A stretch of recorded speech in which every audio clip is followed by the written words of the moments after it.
Bonsoir et bienvenue à notre émission Jour de culte. Et aujourd'hui, la prédication d'aujourd'hui, on va parler de la victoire par le jeûne. La victoire par le jeûne. Alléluia. Sans aucun doute, frères et sœurs, derrière les combats, Israël, il y avait toujours la main de Dieu avec eux. Car la Bible est claire et nous enseigne que la puissance de Dieu s'active dans les mesures où son peuple le recherche avec un cœur sincère. Avec un cœur sincère, fort et diligent. Nous allons regarder cette étude sur le jeûne pour la gloire de Dieu, car dans les victoires, il y a des conquêtes qui se gagnent par le jeûne. La définition du mot jeûne, pas jeûne, Genèse, non, le mot jeûne, de pas manger, ok? C'est de ce mot-là que je veux expliquer. La définition du mot jeûne. Le mot jeûne signifie du terme hébreu toms, qui se traduit s'abstenir de manger, qui est lié à l'affliction de l'âme, du terme grec qui signifie nesthésia, qui se traduit ne pas manger. Différents types de jeûne il y a un jeûne total, c'est-à-dire sans nourriture ni eau. Par exemple, dans le livre de Deutéronome, chapitre 9, à partir du verset 9 et 10, et 16 et 19, nous pouvons voir, frères et sœurs, que la parole nous enseigne de ce Deutéronome. Quand je suis monté sur la montagne, dit la parole, pour recevoir les tables de l'alliance de l'Éternel, a fait avec vous, j'étais alors sur la montagne 40 jours et 40 nuits sans manger de pain ni boire de l'eau. Ça, c'était Moïse qui a été allé chercher les tables. Il a fait un jeûne total. Ni eau, ni manger. Ni pain, ni eau. Alléluia. Et puis dans le verset 16 à 19, il dit, « Et j'ai regardé, et voici que tu avais péché contre l'Éternel. Et je suis prosterné devant l'Éternel comme avant. 40 jours et 40 nuits, je n'ai pas mangé de pain, ni bu de l'eau. » Ça s'appelle un jeûne complet. Et dans le jeûne complet, c'est un jeûne sans nourriture, mais avec du liquide, de l'eau non plus. Ça, c'est un jeûne complet. Le jeûne partiel, c'est un jeûne sans nourriture, mais avec du liquide ou avec de l'eau. Tu peux faire un jeûne partiel. Cela permet de manger aussi un peu, par exemple, des légumes. La Bible nous enseigne que le jeûne de Daniel, qui dit, dans ces jours-là, moi, Daniel, j'étais affligé pendant 3 semaines et je n'ai pas mangé de mets délicats, ni de viande, ni de vin, mais dans ma bouche, je suis pas loin de pommade jusqu'aux 3 semaines, soient accomplies. Alléluia. Il est important de garder à l'esprit, frères et sœurs, que dans l'exercice du jeûne considérable, nous devons compter sur la direction du Seigneur et fur et à mesure que nous le faisons, notre corps développe cette capacité petit à petit. Concernant le jeûne partiel, cela peut être avec des fruits ou un repas par jour. Ça, c'est un jeûne partiel. Lorsque notre vie spirituelle est faible, l'ennemi en profite. Il est temps de nous fortifier dans la puissance et dans la puissance du Seigneur. Il est dit que Dieu répond aux jeunes. Dieu répond aux jeunes, à ses enfants. Le second livre de Chroniques, chapitre 20, du verset 1 à 4 et du 22 au 24, il dit que certains viennent informer Joseph en disant, une grande multitude vient contre vous au-delà de la mer. Alors il eut peur, il s'humilia pour consulter l'Éternel et proclama un jeûne dans toute la Juda en demandant aide et secours à l'Éternel. Alléluia. Et pendant qu'ils chantaient des louanges à Dieu, les ennemis d'Israël s'introduirent. D'un point de vue humain, le roi Josaphat n'avait aucun moyen de gagner cette bataille, mais Dieu est intervenu.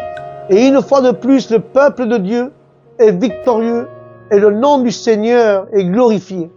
Peu importe la taille de ton ennemi ou son nombre, plus Dieu est grand, la prière et le jeûne favorisent l'action du Seigneur en faveur de ses enfants.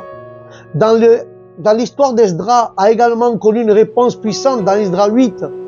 Et j'ai jeûné là près du fleuve d'Anavana pour nous affliger devant notre Dieu, pour lui demander un chemin droit pour nous et pour nos enfants et pour tous nos biens.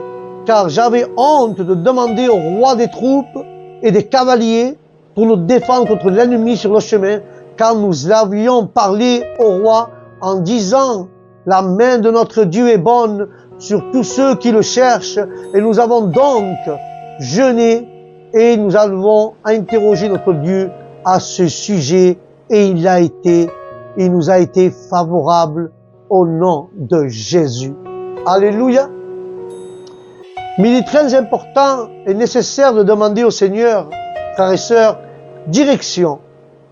Et il est notre conseiller, et il est le seul à nous conseiller sur le chemin à suivre, à cause de nous, nos enfants, nos biens, et de rechercher sa protection tout le long du chemin, puisque l'ennemi rôdait, et nous parlons d'un voyage d'environ de 800 km, une durée d'environ de 30 jours.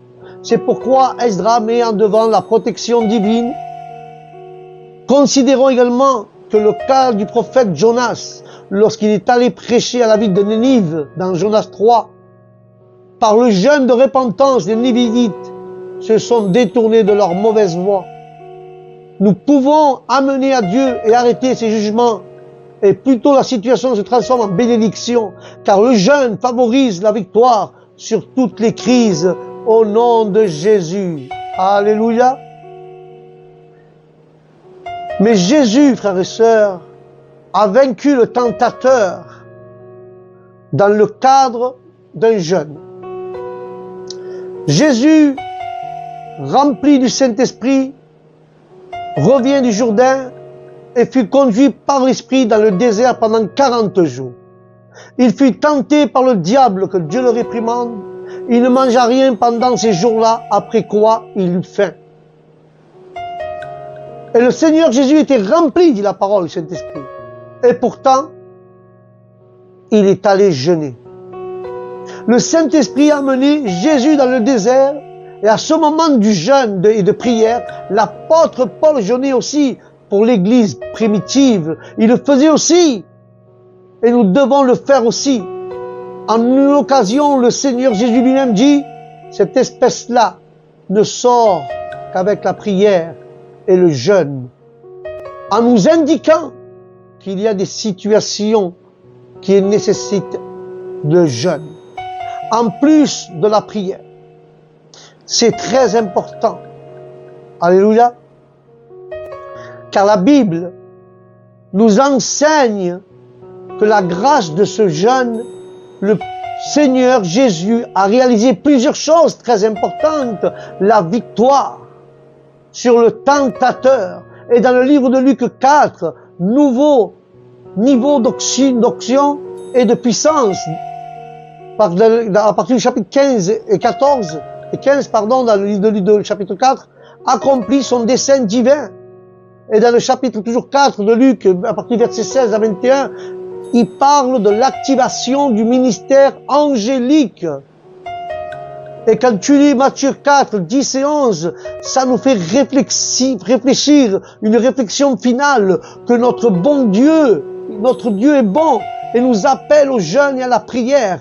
Parce qu'il veut se glorifier parmi nous, il veut nous conduire dans une véritable repentance, il veut montrer sa gloire, il veut s'élever en notre faveur, il veut accomplir son dessein en vous et en moi. Chercher Dieu et sa puissance se manifestera en notre faveur au nom de Jésus. Alléluia. Pleurer et jeûner sont très importants, car la parole de Dieu nous enseigne que notre foi, ou bien notre confiance dans le Seigneur, doit aller bien au-delà que de simples mots. Cela implique de surmonter les obstacles et de nombreux moments à vaincre d'anxiété, d'incrédulité qui affectent notre marche dans le Seigneur. Alléluia. Nous pouvons rappeler à propos du cri le cas de 2 aveugles de la ville de Jéricho. qui ont reçu la guérison par la puissance du Seigneur Jésus, là, ont dû surmonter plusieurs adversités. Notre cri à Dieu sera mis à l'épreuve. Ces aveugles ont dû surmonter leur incapacité logique de voir une foule nombreuse suivant le Maître entre les mains, entre d'autres mains, mais le Seigneur Jésus récompense la foi, le jeûne, la persévérance de tous ceux qui le cherchent en esprit, en vérité, et qui ont obtenu leur guérison. Dieu récompense ceux qui le cherchent. La parole de Dieu nous dit que dans l'évangile de Matthieu, chapitre 20, verset 34, 2 aveugles s'écrièrent en disant, Seigneur, fils de David, aie pitié de nous. Alléluia. Alors le Seigneur Jésus, ayant compassion d'eux, touchant leurs yeux, et aussitôt leurs yeux recouvraient la vue, ils ont ensuite suivi. Ce puissant miracle du Seigneur nous rappelle l'importance de ne pas abandonner et nous encourage à persévérer. À persévérer, car au milieu par la foi au Seigneur, il est possible d'avancer même si on ne voit pas ce qu'on veut. Même si le chemin est difficile ou s'il y a des obstacles à surmonter, l'important c'est de persévérer en suivant sa parole puissante et avoir confiance à sa puissance, car rien n'est difficile pour Dieu, comme nous l'enseigne ce passage biblique, que nous finirons par recevoir de Dieu la bénédiction qu'il a pour nous. Alléluia. Et je vais conclure avec cela, frères et sœurs. Je vais conclure avec ce petit passage.